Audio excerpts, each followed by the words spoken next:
Ciao, sono Siri, il tuo nuovo assistente vocale Apple. Di qualcosa? Sì, so, ma adesso non ho tempo. Sì, però è urgente perché la grassona si è accorta che hai l'amante. È entrata nel tuo profilo Facebook. Oh merda, e cosa l'ha arriva a vedere? Le chat, il profilo, la posta, cosa l'ha visto? Tutto, ha visto Cosa? tutto. Sei nella merda. Cosa me consigli di fare? Potresti andare qui, in questo posto in culo al mondo, così magari non ti trova mai più. Ho capito, però costa. Come faccio? Se è una soluzione. Ma certo, addebitiamo i soldi all'amante, sei pronto? Via! Siri, ma chi cacchio mi ha debitato 2000 euro di volo per l'Alaska? Non lo so, probabilmente quel mono del tuo amante, ma io ti avevo detto che è un deficiente, ma tu non mi ascolti mai, No, hai non capito? posso credere. E invece sì, e sappi che la sua moglie è grassona appena scoperto tutto, quindi probabilmente verrà ad ammazzarvi tutti. Siri, trovo un modo creativo per ammazzare le amanti di mio marito. Certo, mentre cucini i grassi saturi che ti intaseranno il culo potremmo attivare a schioppo se sei d'accordo. Perfetto, vai. Ecco, fra 30 minuti saltiamo per aria.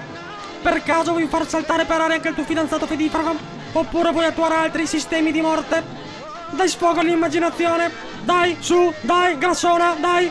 Gigantesche emorroidi. Bene, ora mando tramite gli emorroidi dell'iPhone, dell'iPad, dell'iMac, hai rotto i coglioni. Ora mando. E dopo sta zitto. Zitta tu, grassona, brutta, cornuta, via di tutti, siete delle merde, morirete presto, via di tutti, siete delle merde, morirete presto, morirete tutti, morirete presto.